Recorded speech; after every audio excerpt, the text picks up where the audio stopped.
السلام علیکم. Break fast وذ Sajjad میر کے ساتھ میں ہوں علینا الیاس. السلام علیکم میر صاحب, کیسے ہیں؟ السلام, کیسے ہیں آپ؟ میں ٹھیک ٹھاک. کیسے گزرا ہفتہ؟ It was good. موسم بدل رہا ہے کچھ. ہاں ٹھنڈ ہے آج تک. آپ کچھ ٹھنڈ آ رہی ہے, کچھ اچھا موسم ہو رہا ہے. میرا تو سفر میں گزرا زیادہ وقت. کہاں تھے؟ کراچی میں. اصل میں الطاف حسن قریشی کی کتاب ملاقاتیں کیا کیا کی تقریبی رونمائی تھی اور حاضری لازمی تھی جی, تقریر بھی کرنی تھی. اور فاران کلب جہاں میں اب مہمان تھا, کبھی میزبان ہوا کرتا تھا وہاں کا, اس کے بورڈ آف گورنرز کا 10 سال تک میں رکن رہا ہوں. کمال کا کلب ہے, وہ بھی بڑا کام کرتے ہیں وہ بھی. اور واپس اس لیے 23 سے واقع آنا پڑا کہ یہاں ایوان اقبال میں حضرت مجدد الفسانی کا یوم تھا اور وہاں صوفیہ کرام اور علماء عظام نے حکم دیا تھا کہ میں بھی حاضر ہو کے گفتگو کروں. اور یہ تو بھاگ جاتا ہے وعدہ کر کے, پر میں حاضر ہو گیا تھا وہاں بھی. تو 2 ہفتہ ویکنڈ اچھا گزرا, مصروفیت میں گزرا, علمی مصروفیات میں. تقریر سے زیادہ وہ ساری یعنی کہ حضرت مجدد پہ بولنا تو ذرا علمی ضرورت پڑ جاتی ہے, تو میں نے انجوائے کیا. It was a productive weekend. چلیے جی اپنا پہلا سیگمنٹ شامل کرتے ہیں جس کا نام ہے ہیڈ لائنز. جی میر صاحب. ہاں, ایک دن کا ذکر کرنا بھول گیا, ابھی مجھے بھی جانا ہے اس پہ, تو انہوں نے بلا رکھا ہے. آج ڈائبٹیز ڈے ہے, ذیابیطس کا دن ہے, اور یہاں منایا جا رہا ہے جنرل ہاسپٹل میں. اور وہاں مجھے تھوڑی چھوٹی سی تقریر بھی کرنی ہے. چاہے تو انہوں نے 5 منٹ کی چاہا تھا کہ کوئی گفتگو کو نان ڈاکٹر بول دے. آج کی اہم خبروں میں سب سے زیادہ خبر ہے وہ ہمارے سی پیک منصوبے کے پہلا گویا ایک جسے ایک ریہرسل کہہ لیجئے, ٹرائل کہہ لیجئے, ٹرائل ٹیسٹ کہہ لیجئے. چند دنوں سے خبریں آ رہی تھیں کہ چین سے چلا ہوا قافلہ جو ہے وہ ہماری شاہراہوں پہ چلتا ہوا گوادر کی بندرگاہ کی طرح رواں دواں ہے. ہم ابھی یہ بحث کر رہے ہیں ہمارے لوگوں کے یہ مغربی روٹ بننا ہے کہ مشرقی روٹ بننا ہے. جو اویلیبل روٹس تھے اور جس کی ضرورت تھی اس پر انہوں نے پہلا قافلہ چلا دیا. 776 ٹرک تھے, یہاں کا اعلیٰ کہ 1000 کے قریب کنٹینر ہے جو وہاں پہنچے, اور یہ غیر معمولی کامیابی ہے. اور اس کا کریڈٹ فوج اور سیاستدان دونوں کو ملا ہے اور دونوں نے پراپرلی شیئر کیا ہے. اس پروجیکٹ رفتہ نواز شریف نے کیا, اور جو جہاز بندرگاہ سے اتارا گیا, لانچ کیا گیا, اس کو رخصت کرنے کے لیے انہوں نے رحیل شریف کو آگے کیا. اور نواز شریف نے اپنی تقریر میں بھی رحیل شریف کا نام لے کر ان کی دلچسپی اور اس سلسلے میں ان کی مدد کی جو ہے تعریف کی. پاک فوج کی تو کی, لیکن رحیل شریف کا نام لیا. آرمی چیف بھی موجود تھے, نیول چیف تو ہوں گئی, اور ایئر فورس چیف بھی وہاں موجود تھے, اور joint chief of staff committee کے چیئرمین بھی تھے. یعنی کہ فوج پوری جو ہے ایک طرح سے ہماری جو انٹیگریٹی کی بھی علامت ہے وہ وہاں موجود تھی. اور سول قیادت یہ ہے کہ نواز شریف خود وہاں گئے تھے اور اس کا افتتاح ہوا.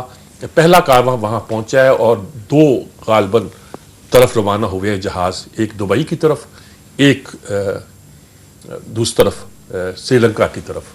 تو گویا انہوں نے کہا کہ اب سری لنکا کا بھی مال جانا ہوگا. اس کے جانے کے لیے لازمی نہیں ہے کہ ہم اتنا لمبا چکر کاٹ کے وہاں پہنچے, بلکہ ہم اس بندرگاہ پہ آئیں گے اور وہاں سامان پہنچا دیں گے. یا اگر ہم نے دبئی, ابھی تک ظاہر ہے کہ ہم نے وہ فیسلٹی ڈیولپ نہیں کی, نہیں ان فیسلٹیز سے مراد ہے کہ ایئرپورٹ ہمارا ابھی اتنا نہیں بنا کہ کنٹینر جہاں اترے ہیں جہازوں میں لد کے یورپ چلے جائیں. یہ فاصلے کی بچت وہ کرتے ہیں, وقت کی بچت جہاں سے کرتے ہیں, اور فاصلے کی بچت جو ہے وہ بحری روٹ سے جو آتا تھا اس کو اس روٹ سے گزار کے کریں گے. تو ایک پیکج سا گویا یہ بنتا دکھائی دیتا ہے. وہاں ایک پورا نیا شہر آباد ہوگا. اس کی اب انہوں نے تعریف بھی بہت کی کہ جی جس طرح چینی تجارت شروع ہو گئی ہے, ایک خواب حقیقت بن کے ہے. اب آپ بیٹھ کر تیزی کے ساتھ باقی روٹس مکمل کر سکتے ہیں, جسے ہم مغربی روٹ کہتے ہیں. وہ 600 کلومیٹر کراچی سے لے کر کوئٹہ تک شوب سے ہوتی ہوئے وہ سڑک بن گئی ہے, اور ادھر سے بھی سڑک جو ہے ڈیرہ اسماعیل خان تک بن رہی ہے, اور باقی پٹی ڈیرہ اسماعیل خان سے کوئٹہ تک یہاں کچھ بھی نہیں ہے. وہ سڑک بنے گی تو پھر وہ مال اسی روٹ سے ہوتا ہوا سمندر کے کنارے پہنچے گا. اس پہ کچھ اعتراضات, مثلا ایک تو یہ ہے کہ 2 رویا روٹ ہے, بڑا بنائے, موٹر وے بنائے, یہ تو ایکسپریس وے ہو گئی. بھائی جس خطے سے آپ نے گزرنا ہے وہاں موٹر وے کی اس لیے ضرورت نہیں ہے کہ ارد گرد سے ٹریفک نہیں آتی, اور اس لیے کہ 2 لین کی ضرورت ہے کہ اتنی بھی ٹریفک چل جائے گی تو بڑی غنیمت ہے. ایک کنٹینر اگر 1000 کنٹینر بھی روز کے گزر رہے ہوں گے اور 1000 کنٹینر آ رہے ہوں گے تو کوئی ایک دوسرے کو کراس کرنے کے لیے انہیں بہت زیادہ لمبی چوڑی ضرورت نہیں ہوگی کہ 6 گاڑیاں ساتھ ساتھ چلتی جا رہی ہیں, آگے پیچھے دوڑ لگی ہوئی ہے. لیکن یہ اس کو بننے دے, بڑا کام ہوگا. آپٹکس لنکس فلاں یہ وہ, یہ دیکھیے جب ایگریکلچر صنعت لگے گی تو ہر چیز آئے گی, بجلی بھی آئے گی, آپٹکس سب چیزیں آئیں گی.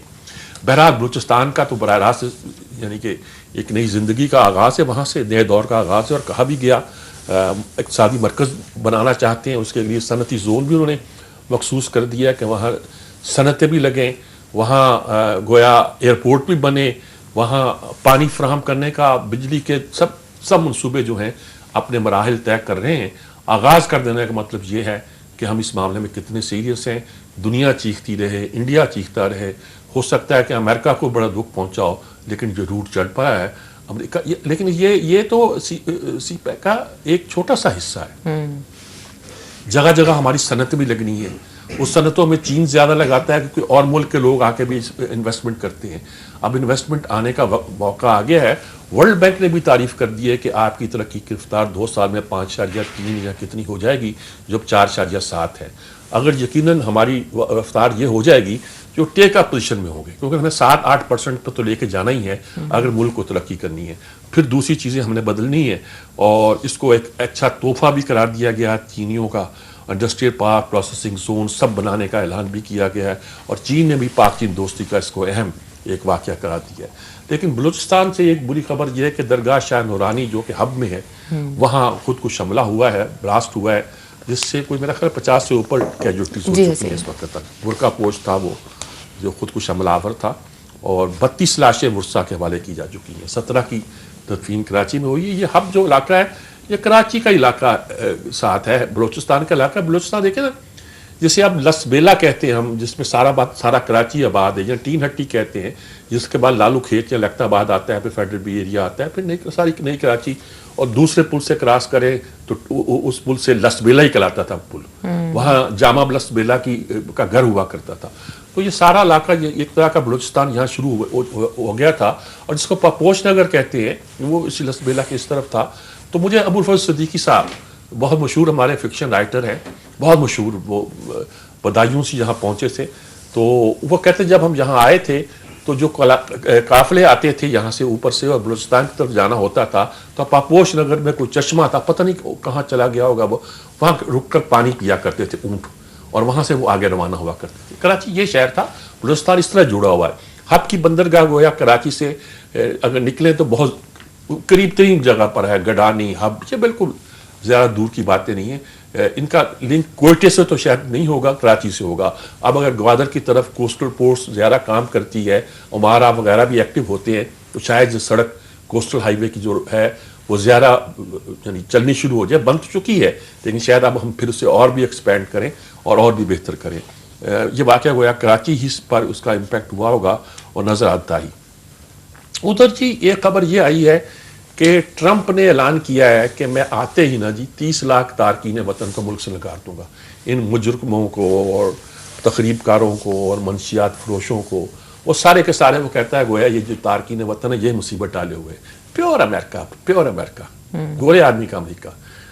ان کو تو جو مقامی تھے ریڈ انڈین بنا دیا، اب وہ اپنے آپ کو نیٹو کہتے ہیں۔ یہ نیٹو ہیں جو امیگرنٹ ہے بیسیکلی، یہ 200 سال 300 سال پہلے آ گئے تھے، باقی لوگ اب آ رہے ہیں۔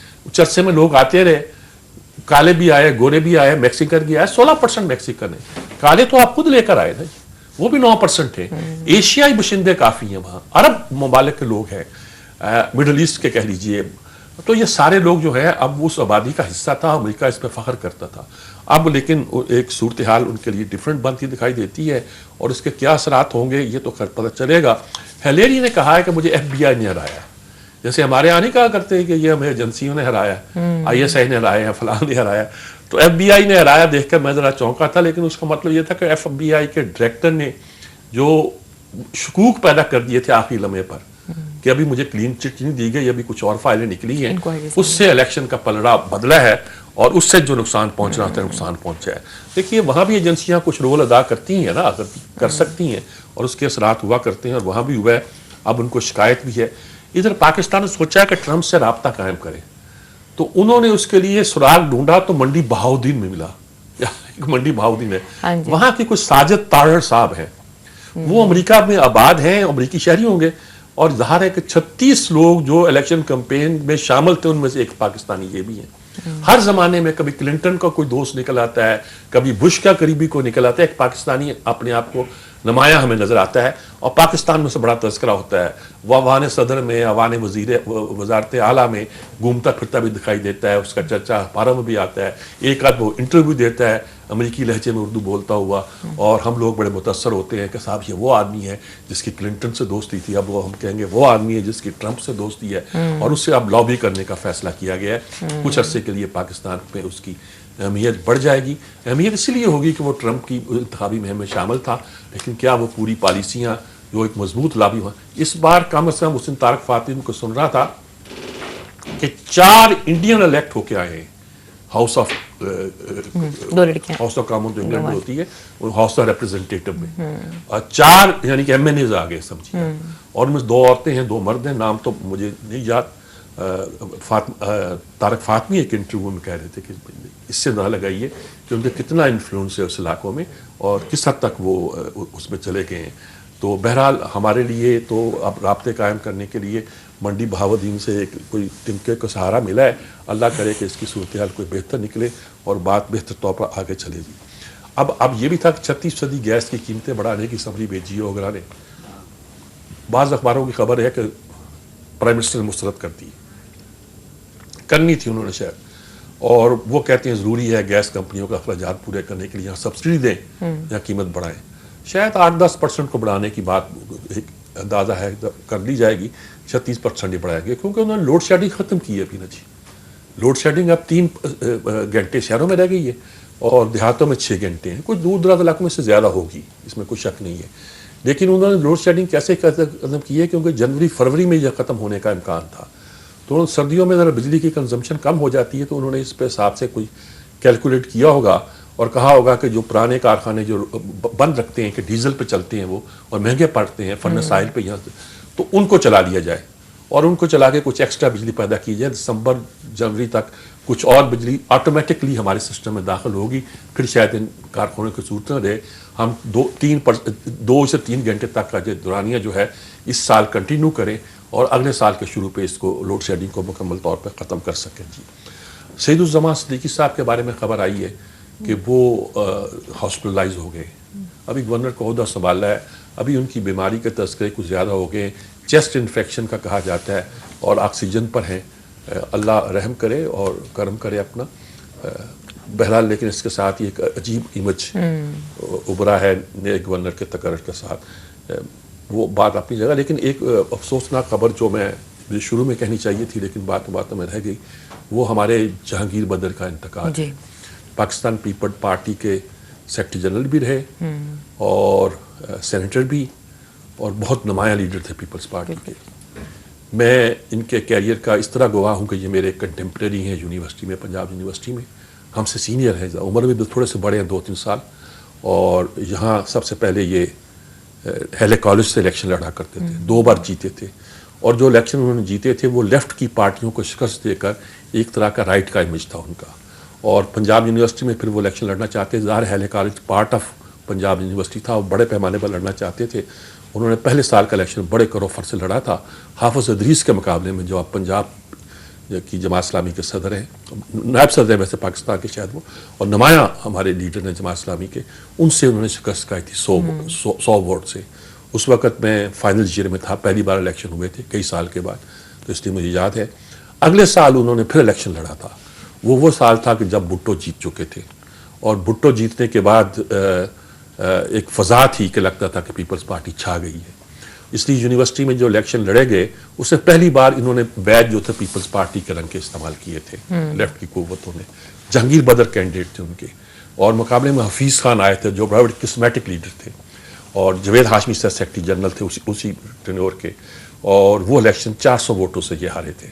بڑا وہ تھا, لیکن ان سے تعلقات کی نوعیت یہی رہی تھی کہ برسوں بعد کہیں ایئرپورٹ پہ مل گئے تو دیکھتے پہچان کے, اور پڑھانا سرڈارٹ کیا آ رہے, وہ رے کو رے بولتے تھے. اور تو یعنی کہ یہ ان لوگوں میں سے ہے اس زمانے کی یونیورسٹی کے کہ جب کوئی اجتماع ہوتا ہے, فرض کیا حفیظ خان کا ذکر کروں, وہ امریکہ سے آتے ہیں تو کوئی دعوت کرتا ہے, فرض کیا مجاہد کامرانی کر رہے ہیں, حسن نثار کر رہے ہیں, یہ سارے اسی زمانے کے لوگ ہیں, حسن نثار جونیئر تھے اور کر رہے ہیں.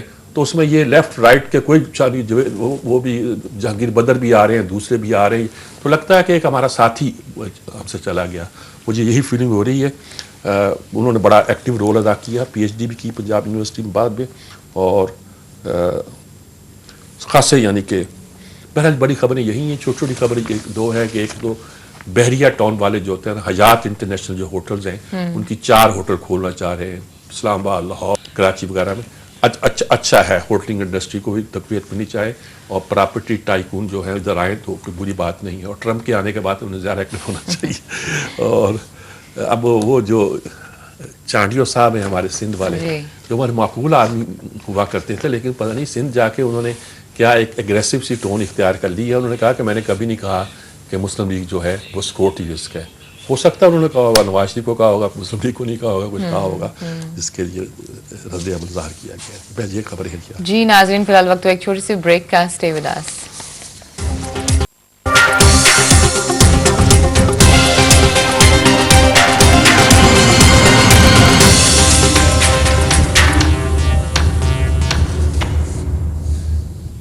ویلکم بیک ناظرین, پھر آپ کو خوش آمدید کہتے ہیں اور اگلا سیگمنٹ شامل کرتے ہیں جس کا نام ہے انسائٹ. جی میر صاحب, آرٹیکلز. اب وہ ٹرمپ چل رہا ہے تو وہاں ایک بندے کا نام آ گیا جس کا نام ہے جان بولٹن. اس کے بارے میں کہا جا رہا ہے کہ وہ وزیر خارجہ ہو سکتا ہے امریکہ کو, اور 2-3 نام اور بھی آئے ہیں, وہ اس سے بھی کچھ 4 ہاتھ آگے والے لوگ ہیں. لیکن کہا جاتا ہے یہ بڑا کامیاب ہو سکتا ہے. یہ یو این او میں بش کے زمانے میں مندوب بھی رہا ہے, ریپریزنٹیٹو رہا ہے, لیکن 1 سال کے بعد اس نے استعفیٰ دے دیا تھا کیونکہ اس کی سینٹ سے اپروول ہونا مشکل تھا. اس پر بہت سارے الزامات تھے, اور یہ براہ راست اس ٹریٹی میں شامل تھا کہ نہیں تھا مجھے یاد نہیں آ رہا. ان 18 آدمیوں میں دا project for new American century جنہوں نے سائن کیا تھا, ولف آف ولز رمسفیلڈ وغیرہ جس میں تھے, بہت سے لوگ تھے جو اس زمانے میں تو ہمیں اس طرح سرسر زمانے یاد سے, یہ زلمے خلیل زادے بھی اس میں شامل تھے. یعنی نیو کانس کی جو بنیاد پڑی تھی, جو 96 کے آخر میں ایک خط لکھا گیا تھا the project for new American century, اس بلڈنگ کی 15ویں منزل کے دفتر کے نیچے یہی امریکن انٹرپرائز انسٹیٹیوٹ ہے جہاں بش نے جا کے عراق کی جنگ کا اعلان کیا تھا.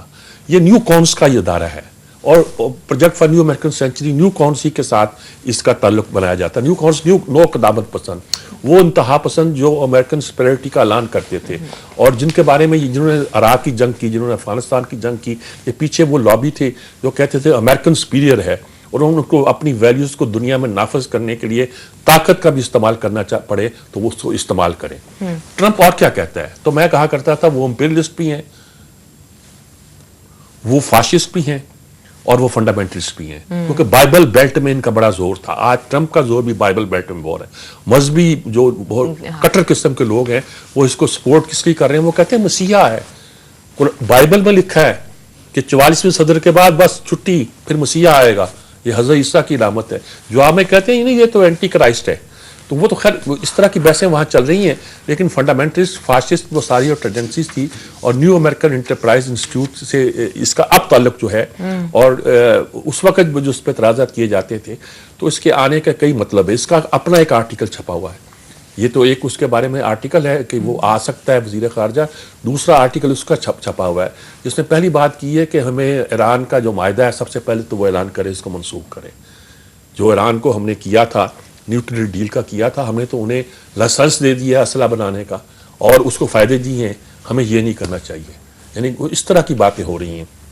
اور وہ کہتا ہے وہ یہ اوباما نے تو ستیہ ناش کر دیا, فوج کو اور انٹیلیجنس کو اس نے زیادہ فنڈز دیے ہی نہیں.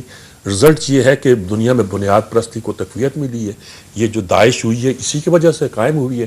اگر اس کا مکو ٹھپ دیتا ہے جیسے پنجابی میں کہتے ہیں تو یہ شاید بات نہ ہوتی. یعنی یہ سخت قسم کی پالیسیوں کا ایک طرح کا قائل ہے, اور بہت سی چیزوں کو گمراہ کن اور پالیسیاں اس نے لکھا ہے, اس کو ہلیری کی پالیسیوں کو جو اوباما کی اور دونوں کی مشترکہ تھی.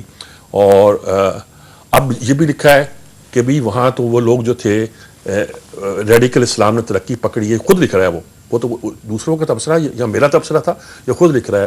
اور ریڈیکل اور داعش دیکھو یہ آ گئی ہے, اور خلافت کی بات کر رہے ہیں. اور یہ جو ایک جغرافیہ تو رہا ہی نہیں جو ہم نے فرسٹ ورلڈ وار کے بعد بنایا تھا, عراق, شام, اردن, یہ وہ. عراق شام میں تو اس نے ایک خلافت قائم کر دی ہے. تو یہ سارا چیزیں جو ہیں ہمیں اس کے خلاف لڑنا ہے. کردستان کا اعلان کرنے والے ہیں, تو سارا خطہ مشرق وسطیٰ کا بدلا ہوا ہے. اور ترکی میں اردوان کا ہے، وہ بھی خلافت کا ایک نیا ورژن پیش کر رہا ہے. اردوان انہیں ہضم نہیں ہو رہا. وہ پاکستان آ رہے ہیں نا اردوان صاحب، 17 کو پاکستان پہنچ رہے ہیں، اور یہاں بھی اس کو کئی طرح سے انٹرپریٹ کیا جا رہا ہے کہ ان کا دورہ کیوں ہے، کیسے ہے، کیا فلاں چیز پہ. بھائی وہ پیوٹن کے ساتھ انہوں نے تعلقات کو ریوائیو کیا ہے، امریکہ کے ساتھ ان کی بھی کنٹراڈکشن ڈیولپ کی ہے، یورپ بھی ان سے چڑا ہوا ہے کہ یہ تو اسلام کا یہ ورژن لا رہا ہے. اس وجہ سے پاکستان کے جو خاص تعلقات، جب سعودی عرب کے ساتھ ہمارے معاملات کرنے تھے تو یہی کہا گیا اسمبلی کے فلور پر کہ اردوان کے نمائندے یہاں آ رہے ہیں، مل کے بھی آئے تھے نواز شریف ان کو. تو اس کے بعد کو بدل ذاتی طور پر کہتے ہیں جی نواز شریف کا دوست ہے، وہ تو الگ بات ہے، دوست ووست کو نہیں ہوتے. عالمی سطح پر بہت چیزیں ہمدردیاں پالیسیاں جو چلتی ہیں، تو اور ہمیں اس کو دیکھنا پڑے گا. اور اگر داعش کو ہمیں ختم کرنا ہے تو ایسے ختم کرنا ہے کہ ایران کو فائدہ نہ پہنچے. تو اس طرح کی بہت سی باتیں ہیں جو اس کے بارے میں جان بالٹن کے اپنا آرٹیکل بھی ہے، اور ان کے بارے میں وزیر خارجہ بنانے کی بات جو ہے وہ بھی کی گئی ہے. ہمارے ہاں بھی شاید ایک آدھ کوئی چیز ہے. شاید ظاہر الحق صاحب نے ٹرمپ کے نام ایک نصیحت کی ہے، اور انہوں نے کہا کہ وہ ایک سوڈانی اسٹیڈیم میں زیادہ رہتے ہیں، بیٹا شاید وہاں ہے آج کل. ظاہر الحق صاحب سوڈانی ہے، 6 فٹ اتنے، بریانی کھاتا ہے، تو اس پہ تبصرہ کر رہا تھا کچھ. اور کل پرسوں پتہ نہیں بریانی کی ان کو زیادہ ہوگی تھی، انہوں نے پلاؤ کے حق میں بریانی کے خلاف ایک آرٹیکل لکھا تھا. تو ویسے سب کانٹیننٹ میں پلاؤ کی اب بھی اپنی اہمیت ہے. خطے خطے کی بات ہے. دلی کا آدمی بریانی کھاتا ہے، کراچی میں اگر کسی لکھنوی کے ہاں جا کھانا کھائیں گے تو پلاؤ پکا ہوگا، اور کہے گا بھی ہم دلی کے نہیں ہیں، ہم تو پلاؤ ہی کھاتے ہیں، وہی ٹریڈیشنل چیز. ہم کشمیری بھی پلاؤ کو کشمیری پلاؤ کہتے ہیں. ہم سمجھتے ہیں کہ جو جیسا پلاؤ ہم بناتے ہیں کوئی دنیا میں بناتا ہی نہیں ہے. تو پلاؤ کی عظمت اور ایلیٹزم جو ہے وہ اپنی جگہ بھی قائم ہے. لیکن انہوں نے اس حوالے سے کچھ لکھا ہے، اور کوئی واقعات لکھے کہ ایک پانی فلاں جگہ نے بتایا، نرس کو پکڑا ہوا تھا ڈاکٹر نے، تو میں نے جا کے ڈانٹا مانٹا. اس نے کہا تم ایک مسلمان کے مقابلے میں ایک عیسائی عورت کی حمایت کر رہے ہو. تو وغیرہ وغیرہ کے مسلمانوں کے اندر بھی جذبات ہیں. اور بھی ہمارے ہاں بھی ایک تھانے دار نے کہا کہ تم نے کیا تو یہ کر دوں گا. تو انہوں نے کہا میں تو مسلمان ہوں، حالانکہ وہ اسلام اور شریعت پڑھاتا تھا جہاں. تو بہت سے واقعے لکھ کے ان کے گفتگو کا خلاصہ یہ ہے کہ جو تم لوگ آج ہم شکایت کر رہے ہیں، کل ہم بھی وہی کیا کرتے تھے، اور ہمارے مسلمان ملکوں میں وہی کیا جاتا ہے. ہم نے اپنے بچوں کو امریکہ میں بھیج رکھا ہے ایک کو، اور کام. اور اطالب شاہ بخاری کا واقعہ لکھا ہے کہ وہ ایک جلسے میں گئے شاہ جی، اور انہوں نے خاک روب کرو کیا کرو آپ بیٹھو کھانا کھاؤ. وہ بیچارہ گھبرائے تو انہوں نے آلو نکال کے پکڑا کے اس کو دیا. اس نے آدھا لیا کپ کپاتے ہاتھوں سے، اور باقی آلو شاہ صاحب نے خود کھا لیا، اور کہا کھاؤ کھانا کھاؤ. تو اس کا خوف دور کرنے کے لیے. اور یہ الگ بات ہے کہ وہ شخص آیا شام کو اور مسلمان ہو گیا، اور اسی وجہ یہ تو نہیں ہوئی ہوگی، اس کے لیے شاہ صاحب تنظیم کیا ہوگا. لیکن وہ بتاتے ہیں کہ ہمارے ہاں خود وہ ٹینڈنسی پائی جاتی ہیں. تو ٹرمپ کو مشورہ دے رہا ہے کہ ذرا کیا کہوں میں. پھر انہوں نے مسلنی کی نظم لکھی ہے، کل روا رکھا تھا تم نے، آج روا رکھتا ہوں میں. ہماری بات نظم مجھے مشہور ہے کہ غارت گری تہذیب کی جو کل تم کرتے رہے تھے آج ہم کرتے. انہوں نے مغرب و مشرق کو، انہوں نے اقبال کی نظم ہے، بڑی مشہور نظم ہے، جس میں اقبال نے یہ خاص طور پر مشرق و مغرب سے خطاب، مسلنی کا خطاب ہے. کیا زمانے سے نرالا ہے مسلنی کا جرم، بے محل بگڑا ہے معصوم یورپ کا مزاج. میں کھٹکتا ہوں تو چھلنی کو برا لگتا ہے کیوں، ہے سبھی تہذیب کے اوزار تو چھلنی میں چھاج. میرے سودائے ملوکیت کو ٹھکراتے ہو تم نے کیا توڑے نہیں کمزور قوموں کے زجاج. تم نے لوٹے بے نوا صحرا نشینوں کے خیام، تو نے لوٹی کشت دہکاں، تو نے لوٹے تخت و تاج. پردائے تہذیب میں غارت کری آدم کشی، کل روا رکھی تھی تم نے میں روا رکھتا ہوں آج. تو مطلب ویسلونی کہہ رہا ہے کہ مغرب کے لوگوں تم میرے خلاف اتنی باتیں کر رہے ہو، کل تم یہی کرتے رہتے. تو یہ کہتے ہیں کہ مشرق کے لوگوں کل تم یہی کرتے رہتے، بلکہ آج بھی وہی کر رہے ہو جو وہ لوگ کرتے ہیں. مسلمانوں کے علاقوں میں عیسائیوں وغیرہ کا کیا حال ہے. یہ سرما کی پہلی لہر اور سب رنگ عامر خاکوانی نے آرٹیکل لکھا ہے، جس میں یہ ذرا رائے ونڈ کے پار کہیں اپنے بھائی کے پاس چلے گئے اور سب رنگ کے پرچے لے گئے. وہاں شکیل عادل زادہ کا انہوں نے تعریف بھی کی ہے، اور ان کے ناول بازیگری کو جو کس وقت چھپتا تھا اس کو اردو کا سب سے بڑا ناول کہا ہے. خیر اس پر نو کمنٹ. شکیل بھائی ہمارے بہت دوست ہیں اور بڑے کمال نثر لکھنے والے آدمی. ہی از